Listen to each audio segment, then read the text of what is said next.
Amoy delisyosang Kalog Team! Maras Tony! Mara Tony!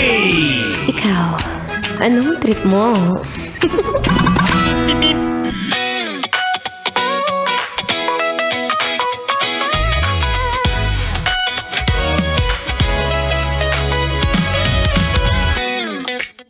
Ayan!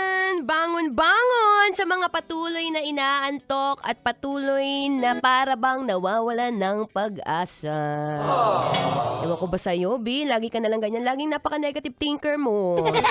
Alam mo kapag ka Monday, puno-puno tayo ng mga positivity. Kasi kung hindi, B, madadala mo yan buong linggo. Buti na lang, saktong-sakto nandito tayo.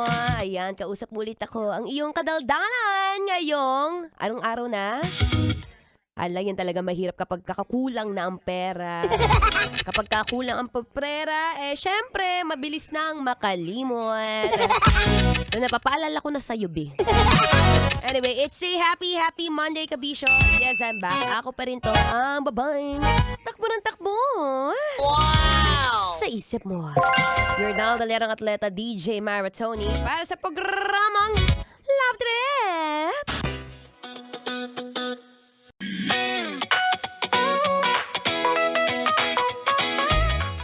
Ayan ha, aga-aga nagiinit ang ulo ng katabi mo.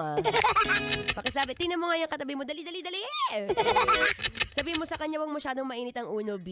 Kasi kapag ka umiinit ang ulo mo, pumapangit, dumadami ang wrinkles, tapos pag naghanap ng gustong jowain, ay, hindi ka majojowa. Kasi nga, haggard ka na. Saktong-sakto, pagka itong mga oras, siyempre gusto natin, relax ka. Humihinga ka ng maayos. Diba? Mahirap kaya yung feeling na ang bigat-bigat ng dibdib mo kahit wala ka naman masyadong dibdib. Diba? Kahit ngayon lang, ngayong oras lang na to, saktong-sakto, 3 to 6 p.m. Ako po inyong makakadaldalan magmula, alas 3 nga ni. Kasama nyo sa kasarapan at kahabaan ng buhay. Talking about health and fitness, syempre, yan pa ba? Naku, sinasabi ko sa inyo, pag ganito mga oras, dapat, bukod sa tubig, nag-e-electrolytes kayo. Oo, alam niyo yung mga nabibili sa convenience store?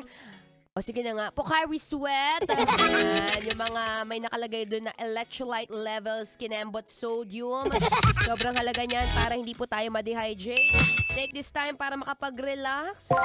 Tanggalin ang mga init ng ulo o kaya init dyan sa katawan mo, B. Kakasala ka na naman.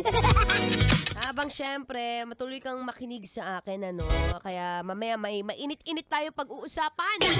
Usapang running community kung saan meron daw isang LGBTQ o transgender na sumasali sa isang event or fun run event, tapos nagngangalang o pinapangalanan ng sarili niyang female. Tapos, syempre may pag ganon, lalo na pag malakas yan, may chance din mag-podium yan. Marami tayong nakikita at maraming maiinit na issue tungkol desa. Kaya mamaya pag-usapan natin yan sa lahat ng mga running community na live ngayon. Eto na ang kasagutan ni Maratoni. But for now, syempre, tuloy-tuloy muna ang feel good music. Ay, mag-relax ka muna dyan, B. Huwag munang mag-init-init dahil ito saktong-sakto pamparelax. Here's another feel-good music at ngayong Feel Good Monday. Dito pa rin sa 90.7 Love Radio. Kailangan pa ba i-memorize yan? Basic. Metro's #1 Love Radio. 'Basic!